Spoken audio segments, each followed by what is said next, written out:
In the annals of history, few names resonate as powerfully as Alexander the Great, a man whose ambitions knew no bounds, who created one of the largest empires the world has ever seen, and whose legacy still echoes through time.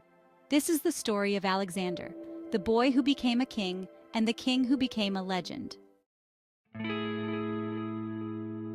Alexander was born in 356 BC in Pella, the capital of the Kingdom of Macedonia. He was the son of King Philip II and Queen Olympias.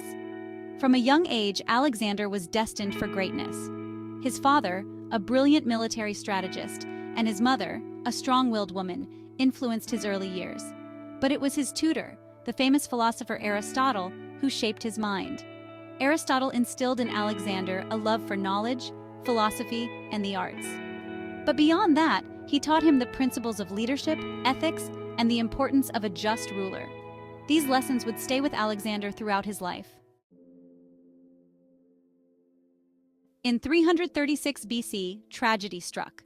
King Philip II was assassinated, and at just 20 years old, Alexander ascended to the throne.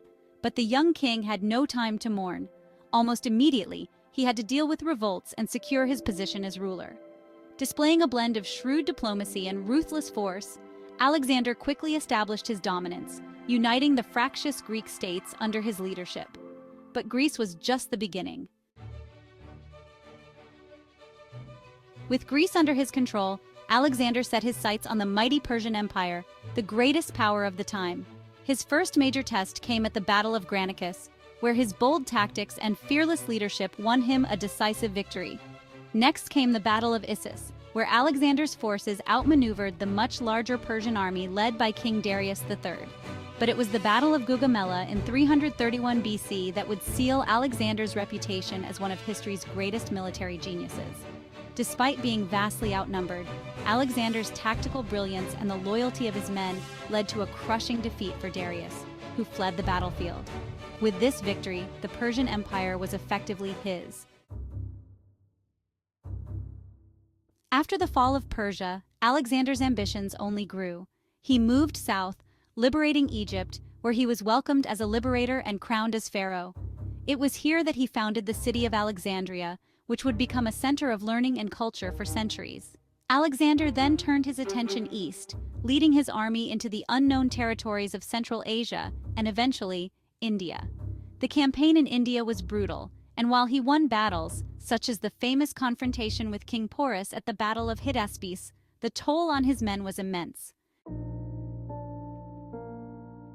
Exhausted and far from home, Alexander's army finally began the long journey back to Babylon.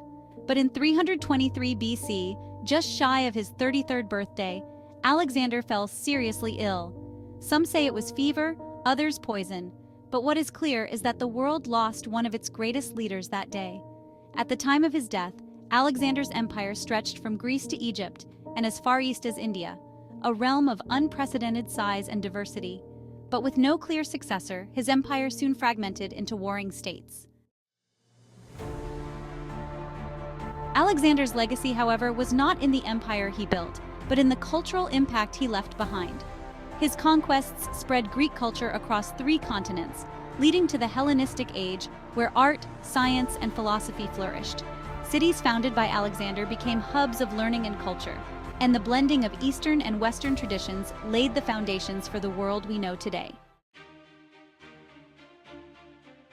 Alexander the Great was more than just a conqueror. He was a visionary who sought to unite the world under one rule, one culture. Though his empire was short-lived, his influence endures. In the end, Alexander truly earned the title, the Great. Subscribe for more history, like, share, and leave a comment on who you'd like to see next.